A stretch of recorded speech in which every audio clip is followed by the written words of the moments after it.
Salut les amis, j'espère que vous allez bien. Petit cadre différent de d'habitude, il y a beaucoup de bruit, ça change de la campagne par contre. Alors pour le coup, c'est moins tranquille. Je me suis complètement barré, je n'ai pas immigré, je vous rassure. C'est putaclic plus que plus. Et on va parler business high ticket bien évidemment dans cette vidéo. Les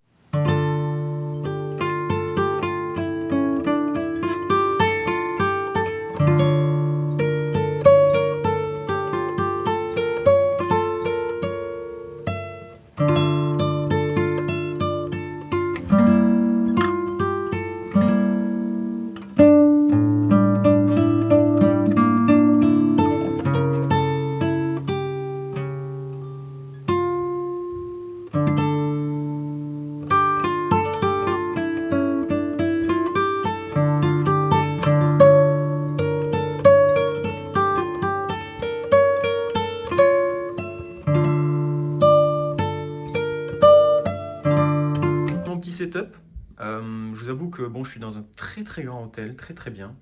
Je suis aussi en repérage, j'ai 2 rendez-vous business aussi, c'est pour ça que je suis venu ici. Je me déplace pas pour rien, donc ça va être sympa. J'ai un coaching à faire sur place avec un membre de Business Mafia, un rendez-vous business aussi, voilà, d'import. Petit setup dans la chambre d'hôtel, mais je vais certainement me caler cet après-midi dans un endroit un peu chill. C'est l'objectif aussi. C'est toujours plus agréable, quoi.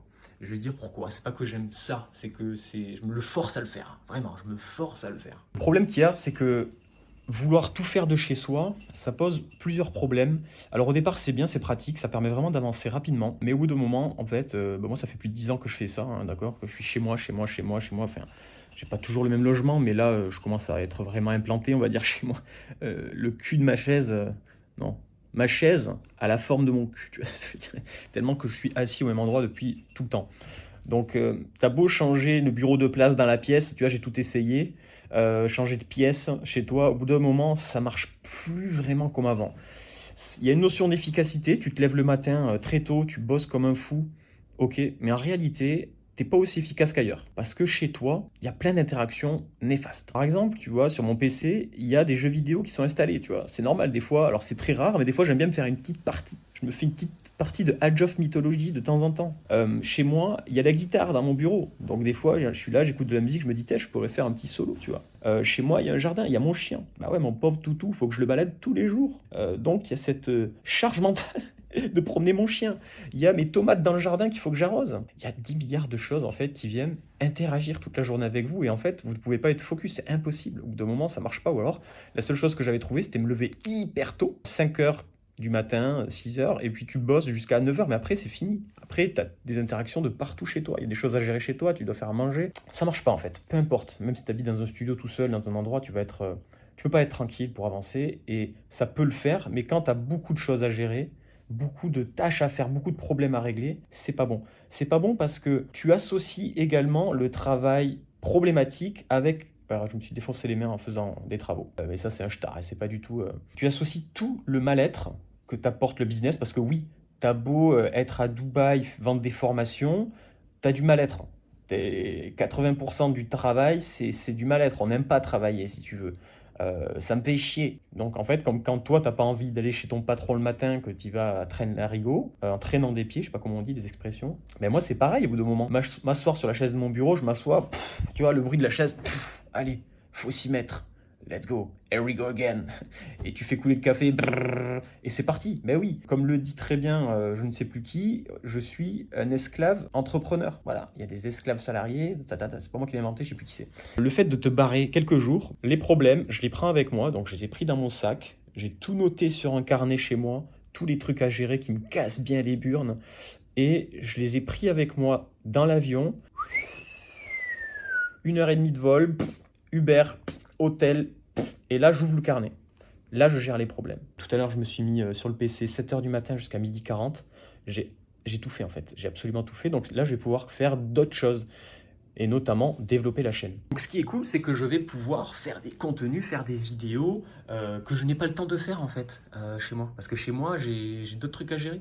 Et quand je fais des vidéos chez moi, je commence à faire une vidéo, puis je réfléchis à un problème, j'ai un SMS d'un client qui arrive, je peux pas tout faire. Je pense que chez toi, ça doit être le lieu où tu développes les business. Tu vois, tu es sur le business, tu cadres, tu développes. Et peut-être que demain, je dirai l'inverse. Et le reste, tous les problèmes, faut te barrer. Alors moi, me barrer dans un café à côté de chez moi, ça marche pas, parce que le lieu géographique est proche de chez moi, ça me va pas.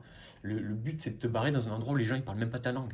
Comme ça, tu es vraiment déconnecté au maximum. De bavardage, la IT House, les amis. La IT House, événement exceptionnel où je rassemble plusieurs businessmen en ligne ou pas, ceux qui démarrent, peu importe. J'invite tout le monde, c'est moi qui paye la maison, c'est moi qui paye la maison. Voilà, donc vous venez, c'est du lundi au jeudi, c'est plein, hein, d'accord, il n'y a plus de place.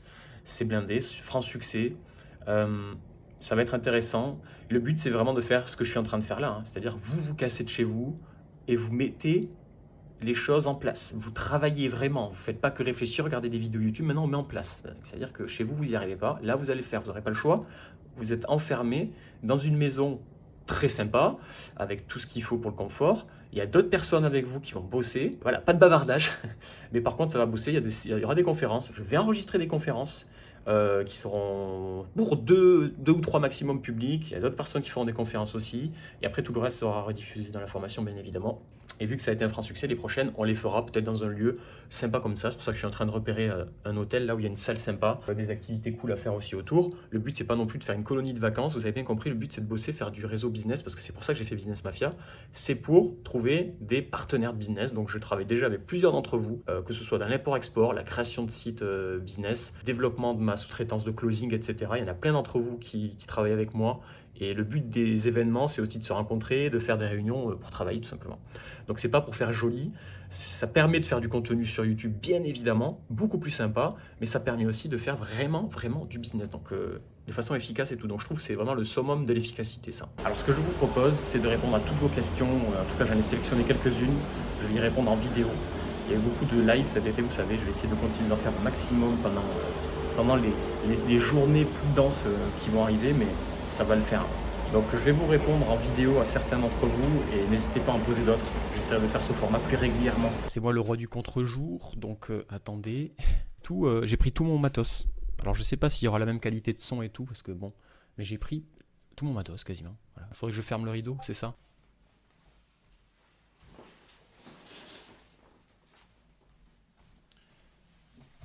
Ok, là c'est un peu plus clair, même si on s'en fout de ma tronche. Le but du jeu, c'est qu'on réponde à quelques commentaires. Vous savez que j'essaie d'y répondre à chaque fois, mais je pense que je peux pas, j'ai pas envie, j'ai pas le temps de répondre par écrit, donc on se fait des contenus comme ça permet d'être plus pertinent. Alors, déjà, je tenais déjà tous vous remercier, parce que vous êtes beaucoup à me faire des retours, que ce soit des membres de la formation, comme des gens sur YouTube qui considèrent mes contenus comme une très forte valeur ajoutée, et c'est ce que j'essaie de faire. Donc ça vraiment, ça m'encourage vraiment. Je vous remercie vraiment pour toutes ces petites attentions, de prendre le temps de me remercier quand j'ai pu vous aider, ou que j'ai pu, que j'ai pu vous intéresser. Voilà, c'est très important pour moi et je vous en remercie. Merci à tous. On est déjà plus de 3000 sur la chaîne. Vraiment, je ne pensais pas qu'on pourrait être autant. À la base, j'ai vraiment ciblé cette chaîne-là pour faire du contenu assez poussé, quoi. C'est quand même, ça s'adresse pas à n'importe qui, c'est pas du bullshit. Bon, même si là, je vous fais un peu de lifestyle, etc., mais ça a un sens, c'est de la réalité. Je suis pas en train de vous raconter des sottises comme quoi il faut absolument être les pieds sur la plage pour être millionnaire. C'est faux. Justement, aujourd'hui, si j'ai réussi, c'est parce que je travaille de chez moi et que maintenant, j'ai juste besoin de me casser un petit peu pour continuer de bosser encore plus, pas pour me la péter. Voilà, alors on continue. Merci King Lee. Alors on va parler, j'ai sélectionné plutôt des commentaires sur business et import-export. Vous savez que tout ce qui est SEO pur, intelligence artificielle, quand c'est pas vraiment orienté business, c'est sur la chaîne de Volty, VOLT2E. Comme ça, il y a tout qui est plus cadré quand je peux faire des contenus plus techniques. Voilà, tout ce qui est partie acquisition via le SEO, c'est par là-bas, et le marketing. Donc grosse différence de prix entre les deux sites. Alors ça c'est par rapport, vous savez, pour les conteneurs. Donc quand vous faites venir un conteneur, vous allez devoir solliciter un transitaire généralement. Et si c'est pas votre transitaire, c'est votre fournisseur qui va s'occuper de ça. Et en réalité, les prix sont assez variables en fonction du conteneur lui-même, du délai, de la place qui reste dans le conteneur, etc. Donc il faut toujours faire plusieurs devis et je vous avais présenté deux sites pour faire des comparatifs rapidement. Ces sites-là, c'est des marketplaces et ça ne veut pas dire qu'ils sont moins chers. Ça permet de vous donner des idées, de comparer. Et actuellement, il faut savoir que les prix baissent. Et en fait, vu que les conteneurs, ça bouge beaucoup, vous pouvez avoir une plateforme avec des fournisseurs, des transitaires qui sont plus ou moins chers, qui n'ont pas fait les mises à jour de prix. Donc vraiment, faites plusieurs devis à chaque fois. C'est très très important. Et vous allez voir là actuellement, à l'heure qu'il est, moi j'ai des conteneurs 20 pieds à 2300 € dollars, pardon, donc 2000 € à peu près, je pense, qui sont pas dédouanés, hein, d'accord, qui arrivent de Chine vers Le Havre ou Dunkerque ou ce que vous voulez, qui sont pas dédouanés. Donc après, il faut rajouter le dédouanement, le transport, donc environ 3000 € le 20 pieds chez vous. Voilà, ça c'est à peu près les prix actuels du 20 pieds, je pense. Petite question, c'est pas une question, mais en gros, c'est un ordre. Essaye de nous faire un tuto de A à Z, que faire et comment. Donc là, Elias Serro, si tu veux, t'es bien sympa. Mais en réalité, je ne suis pas ChatGPT. Tu comprends?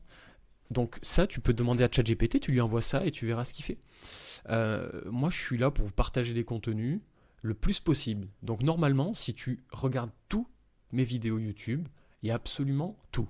Maintenant, si tu veux un tuto de A à Z vraiment précis avec un process et de la valeur à max, en plus de la chaîne YouTube, tu as la formation Business Mafia. C'est vraiment pour cela que je l'ai conçu, pour répondre à toutes les personnes qui me demandent, qui m'ordonnent de leur faire un tuto pour devenir riche. En fait, voilà, je vous ai fait une formation. Donc maintenant, dans la vie, on n'a rien sans rien. Et c'est pour ça aussi que je me tue à vous faire des vidéos, à faire de la communication sur ce que je fais. Parce que derrière, j'en attends un peu d'oseille, c'est la base, c'est le capitalisme. Il faut savoir payer pour gagner. Alors, forcément, je ne te ferai pas un tuto de A à Z que faire et comment, puisque je l'ai déjà fait. Voilà, c'est la formation Business Mafia. Alors, c'est vrai qu'on a fait beaucoup de live cet été, donc merci Yasser Rifa. Donc, tu veux parler de l'exit. Voilà. Donc, c'est vrai que l'objectif final de tout ce que je fais, c'est du long terme, c'est de l'exit. Je considère que il est beaucoup plus pertinent de survivre, d'être un peu son propre esclave pendant quelques années, mais de créer un gros capital pour faire un exit.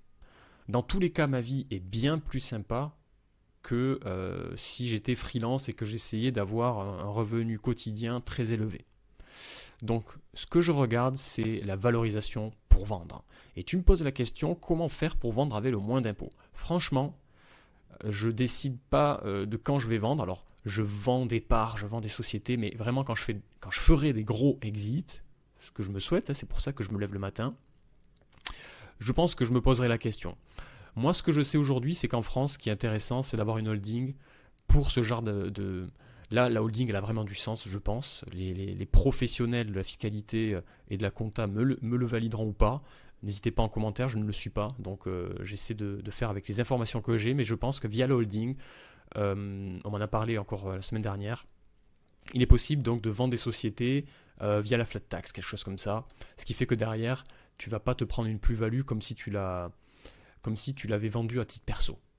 Ça, c'est ce que j'ai pu comprendre. Donc, c'est-à-dire que tu vas vendre ta société, c'est la holding qui va récupérer les sous avec une taxe spécifique selon la durée, depuis combien de temps tu as cette société. Je crois que c'est 3, 5 ans, quelque chose comme ça, pour que tu aies des exonérations. Mais je ne pense pas que ça fonctionne à titre perso, c'est pour ça que la holding peut être intéressante. Et derrière, tu payes seulement la flat tax. Ce qui fait que tu réduis, même si l'État va te prendre énormément, vu qu'on parle de grosses sommes, derrière, c'est pas grave, la perte est prévue dans le schéma. À voir, je laisse les professionnels valider ou pas, s'il y en a. Et s'il n'y en a pas, ça veut dire que je suis le meilleur. Tout simplement, c'est comme ça. Jordan.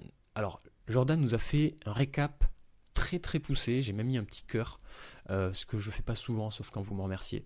Mais là, voilà, Jordan, il a regardé le live complet sur faut-il créer une micro-entreprise ou une société. Et je vous laisse regarder son commentaire, je ne vais pas le lire. La seule chose que je peux te dire, Jordan, c'est que tu as très bien compris ce que je voulais dire. C'est ma vision des choses, ce n'est pas un conseil, c'est ma vision du business, de comment il faut monter sa boîte. Hop, et pourquoi? Toujours avec cette logique d'exit, de créer des choses qui se valorisent. Et oui, moi je crée des sociétés que dès lors que j'ai une activité qui gagne suffisamment pour payer les différentes charges, notamment, surtout, la partie comptable. Voilà, et d'autres. Voilà, donc le but du jeu, c'est que cette société soit créée qu'une fois, qu'elle soit bénéficiaire. Donc j'ai une société mère qui va avoir plusieurs business dits commerciaux à l'intérieur, comme un grand magasin Leclerc qui va avoir la poissonnerie, la charcuterie, les jouets et tout ce que tu veux, la station essence.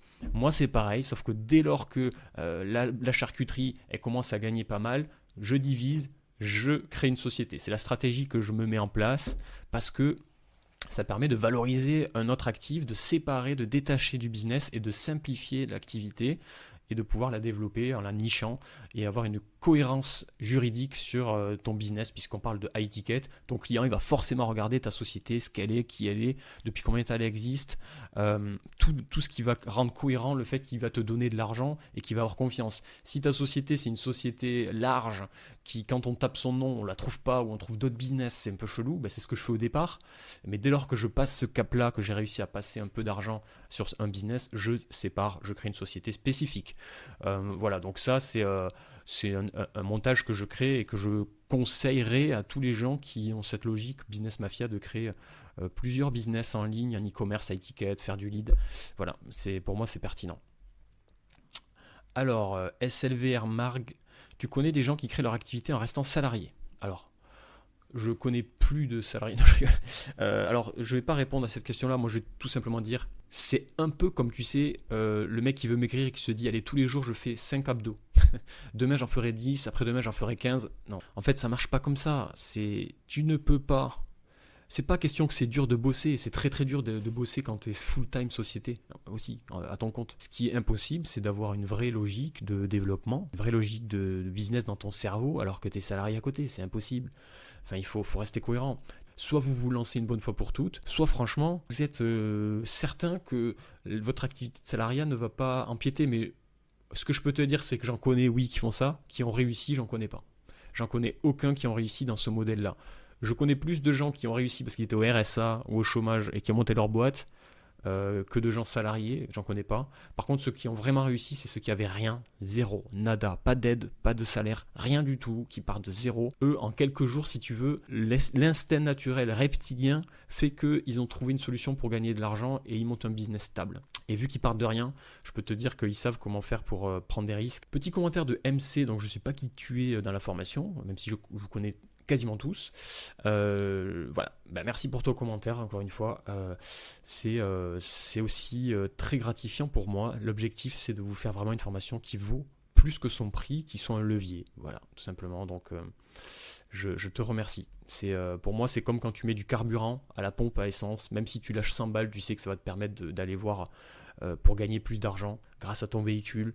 C'est un peu comme ça que je vois la formation, c'est pour ça que j'essaie de vous apporter quelque chose qui soit un vrai carburant et pas simplement une pompe à fric comme on peut le voir. Et c'est pour ça que je la remets constamment en question, c'est pour ça que je crée beaucoup d'événements, que je crée beaucoup de contenu, pour que vraiment je puisse répondre au maximum de vos questions. J'ai cette attention-là, cette préoccupation-là, que la formation soit rentable. Et pas simplement qu'elle soit sympathique, bien faite, ça on s'en tape. Le but du jeu c'est qu'il y ait un process, que vous passiez à l'action. C'est pour ça aussi que je fais la high ticket house, c'est pour que vous puissiez vraiment avoir le panel de ce qu'il faut pour réussir. Voilà. Petite correction d'Eric, très très bonne correction. Je disais qu'il fallait ajouter la TVA dans son importation. En fait moi je l'ajoute historiquement parce que je ne savais pas que l'autoliquidation de TVA s'était appliquée, donc vous tapez autoliquidation de TVA si vous ne savez pas ce que c'est. Mais effectivement, il ne faut pas l'ajouter dans son calcul. Maintenant, rajoutez-vous quand même un petit 20% dans vos calculs d'import. Là, vous voyez, j'ai mon petit fichier, là d'ailleurs, j'étais en train de faire un calcul, donc j'importe un gros bébé à 18 660 euros, dollars, pardon. Donc à la fin, via ce fichier, je sais absolument tout. Alors, il n'est pas sexy, hein, mais par contre, il fonctionne très bien. Je sais exactement quel est mon revenu si je devais me payer un salaire, via dividende bien sûr. Même pas, j'ai mis 45%, donc via une SARL, si je vendais ce produit-là, ce qui est déjà le cas.